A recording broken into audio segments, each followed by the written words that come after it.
फरार आरोपियों को नहीं मिली अग्रिम जमानत।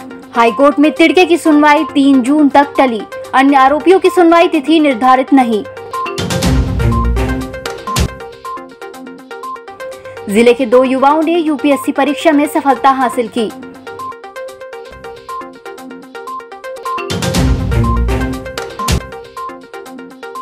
और सेल्वा में चक्रवाती तूफान से वेयरहाउस हुआ जमींदोज।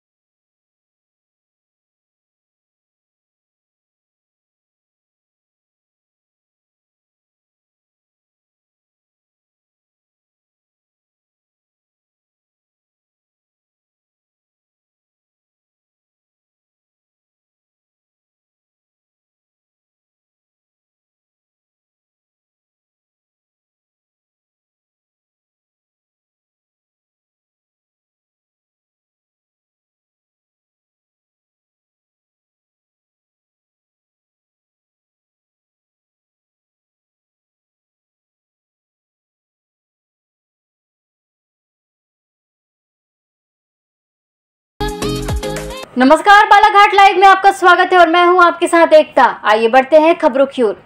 लांजी और किरणापुर क्षेत्र में लंबे समय से लोगों से रकम लेकर कम समय में दोगुना करने का झांसा देने वाले आरोपियों को कल उच्च न्यायालय और निचली अदालत से कोई राहत नहीं मिल पाई है। इस मामले में फरार चल रहे 3 आरोपी कुंदन यादव, धनराज आमडारे, महेश तिड़के की ओर से कल सेशन कोर्ट में अग्रिम जमानत की याचिका प्रस्तुत की गई थी, जिसे सेशन कोर्ट द्वारा निरस्त कर दी गई है। इसके अलावा सेशन कोर्ट में सभी आरोपियों की सुनवाई जो 30 मई को होनी थी, उसकी तिथि आगे बढ़ाते हुए 13 जून को निर्धारित की गई है। इस प्रकरण में सबसे पहले गिरफ्तार किए गए अजय तिड़के और अन्य 2 आरोपियों द्वारा उच्च न्यायालय में जमानत याचिका पर कोई सुनवाई नहीं हो सकी है। अब 3 जून को सुनवाई की संभावना है, जबकि सोमेंद्र समेत अन्य आरोपियों की जमानत याचिका के मामले में हाईकोर्ट द्वारा भी कोई तिथि निर्धारित नहीं की गई है। कुल 14 लोगों पर नामजद मामला दर्ज किया गया था, जिसमें से 11 आरोपियों को गिरफ्तार कर पुलिस ने विशेष सत्र न्यायाधीश के समक्ष पेश किया था।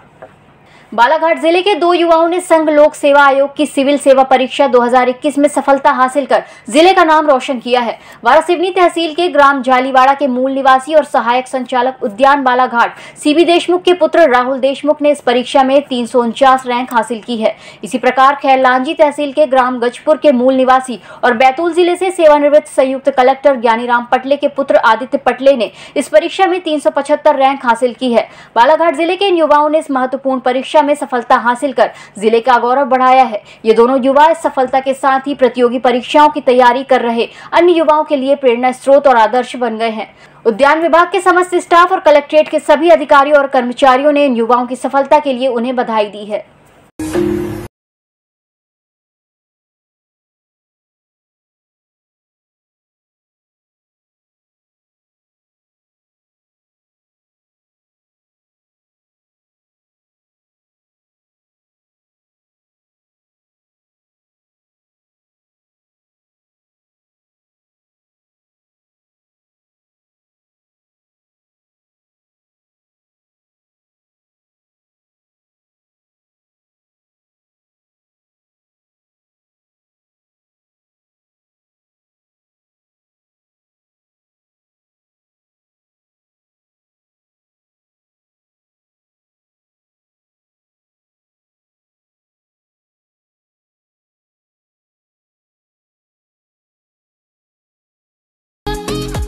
सोमवार की दोपहर आए तेज चक्रवाती आंधी तूफान से क्षेत्र में भारी नुकसान हुआ है। यहां शहर से सटी ग्राम पंचायत सेल्वा में आंधी तूफान की वजह से शिवम वेयरहाउस नामक निजी वेयरहाउस जमींदोज हो गया है। इस वेयरहाउस में सरकारी धान और चावल रखा हुआ था, जो बारिश में भीग गया। घटना में करीब 1 करोड़ रुपए की माल हानि होने का अनुमान लगाया जा रहा है। तूफान के कारण वेयरहाउस में लगी टीन के छतें कई मीटर दूर तक जाकर गिरी और दीवारें जमींदोज हो गई। घटना के वक्त वेयरहाउस में कोई श्रमिक मौजूद नहीं था, जिस कारण कोई जनहानि नहीं हुई।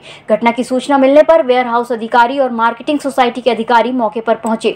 वेयरहाउस प्रभारी ने बताया कि गोदाम में 25,025 क्विंटल धान और 2,322 क्विंटल चावल रखा हुआ था, जो वेयरहाउस के क्षतिग्रस्त होने से प्रभावित हुआ है। वर्तमान में पोषण आहार को लेकर काफी चर्चाएं हो रही हैं। चूंकि जिले में कुपोषण की समस्या हमेशा से अधिक रही है, इसलिए आंगनबाड़ियों के माध्यम से बच्चों को पोषण आहार दिया जा रहा है। गरीब बैगा महिलाओं को पोषण आहार के नाम पर हर महीने निर्धारित राशि तक दी जा रही है। वहीं दूसरी ओर जो गरीब सस्ते अनाज के लिए राशन दुकानों पर निर्भर है, उन्हें जो शरीर के पोषण के लिए अत्यधिक जरूरी है, गेहूं की जगह चावल वितरण कराया जाएगा। इसमें प्रति माह 1 रुपए किलो मिलने वाले राशन के साथ प्रधानमंत्री खाद्यान्न योजना का निःशुल्क राशन भी शामिल है। चावल के साथ जितना गेहूं दिया जाता था, अब उस गेहूं के वजन का चावल ही दिया जाएगा। वहीं दूसरी ओर राशन दुकानों से जो गरीब सस्ता अनाज लेकर अपने परिवार का भरण पोषण करते थे, उन्हें अभी से ये चिंता सताने लगी है कि यदि राशन दुकान से सिर्फ चावल मिलेगा तो वो अपनी जरूरत का गेहूं बाजार से कैसे खरीद पाएंगे, क्योंकि बाजार में गेहूं काफी महंगा बिक रहा है। त्रिस्तरीय पंचायत चुनाव को लेकर 30 मई से अधिसूचना जारी होते ही नामांकन फॉर्म प्राप्त करने और जमा करने की प्रक्रिया प्रारंभ हो गई है। वहीं पंच और सरपंच के लिए 5-6 पंचायतों के बीच क्लस्टर जोन बनाया गया है, जहां नामांकन की प्रक्रिया की जा रही है। नामांकन के पहले दिन नामांकन केंद्रों में फॉर्म लेने और जमा करने वालों की ना के बराबर उपस्थिति रही। ग्रामीण अंचलों में नामांकन प्रक्रिया प्रारंभ होने के बाद चुनावी माहौल गरमाने लगा है। इस संबंध में बालाघाट एसडीएम संदीप सिंह ने बताया कि नामांकन फॉर्म वितरण और जमा करने की प्रक्रिया प्रारंभ हो गई है और चुनाव को लेकर भी तैयारियां कर ली गई हैं। जनपद सदस्यों के नामांकन के लिए तहसीलदारों को आरोह अधिकारी नियुक्त किया गया है। नाम निर्देशन लेना शुरू कर रहे हैं। अंतिम तारीख 6 तारीख है इसकी। तो नाम निर्देशन का जो खंड स्तर पे ले रहे हैं, ये हम लोग जनपद सदस्यों के लिए ले रहे हैं। यहाँ पे आरओ जो है हमारे यहाँ पे तहसीलदार साहब को बनाया गया है। इसके बाद जो हमारी पंचायतें हैं, पंचायतों में 8 से 10 पंचायतों को मिला के हम लोगों ने क्लस्टर तैयार किया। क्लस्टर में ARO को हम लोगों ने नियुक्त किया है। वहाँ पे वो नाम निर्देशन पत्र लेने की कार्रवाई कर रहे हैं। जनपद में जो नाम निर्देशन, केवल नाम निर्देशन पत्र हम लोग यहाँ ले रहे हैं खंड स्तर पे, और इनको फिर ऑनलाइन भी कराने की प्रक्रिया कराना है। इस बार शासन के निर्देश है हमारे यहाँ पे। तो ओलिन जो सॉफ्टवेयर है उसके माध्यम से ऑनलाइन भी कराएंगे और साथ में जो नाम निर्देशन पत्र देंगे वो भी हम लोग वापस उनसे प्राप्त।